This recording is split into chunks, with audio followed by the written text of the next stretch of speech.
Yesterday, the Committee on Appropriations decided to recommend a reduced budget for the Office of the Vice President, and the reduction shall be split by the DSWD AIX program and the DOH MAIFIP program. So ipapaliwanag ko lang po na ang desisyon na ito ay isang committee decision.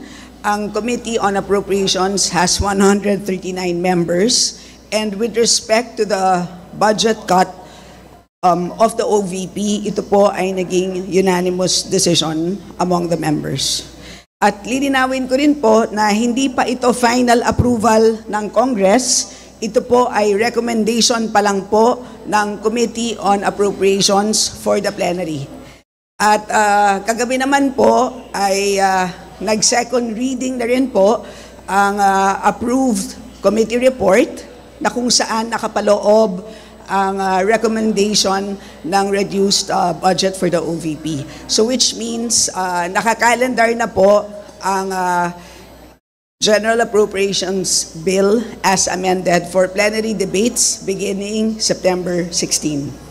And hopefully po, kung masusunod po namin ang schedule, hopefully, sana po wala masyadong mangyaring, masyadong eventful, ay matatapos po namin maaprubahan on third reading ang General Appropriations Bill by September 25. So yun po. At lilinawin ko rin po na meron pang another round of amendments. At ito po will be sa plenary na po. Doon na nga po on the week of September 16 to September 25. So, ang nangyari po is while the Office of the Vice President, the DBM, proposed or recommended a budget of 2.037 billion for the OVP, kami naman po, ang Committee on Appropriations yesterday recommended, to be exact, 733,198 million pesos, which means merong cut of 1.293159 billion pesos. At ang reduction na yan ay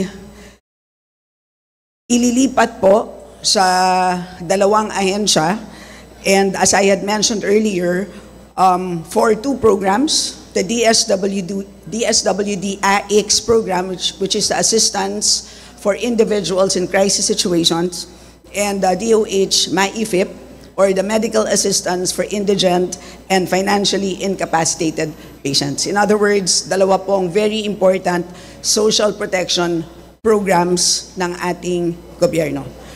So, ang specific items po na pinanggalingan nitong total cut of 1.293 billion pesos ay as follows: financial assistance, professional services,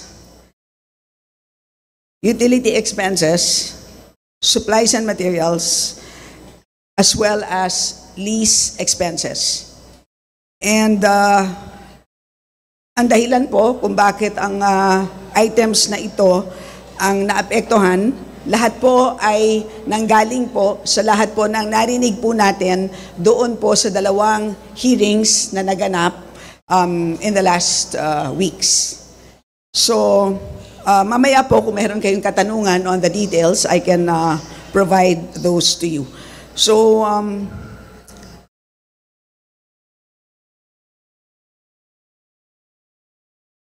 siguro just one last note before I take in questions.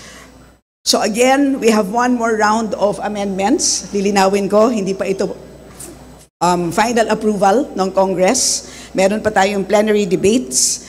And pagkatapos po mapadala ang House version of GAB to the Senate, magkakaroon syempre ng Senate deliberations.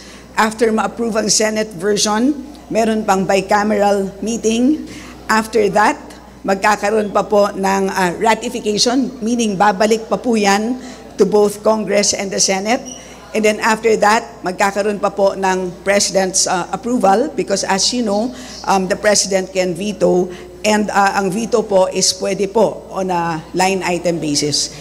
In other words po, ganun po kahaba ang proseso ng ating budget approval, budget process at malinaw po na napakarami pong tao na involved dito po sa pag-aproba ng budget, hindi lang po 2 tao. And of course, after the budget is approved, alam naman po natin, ang budget execution is solely by the executive.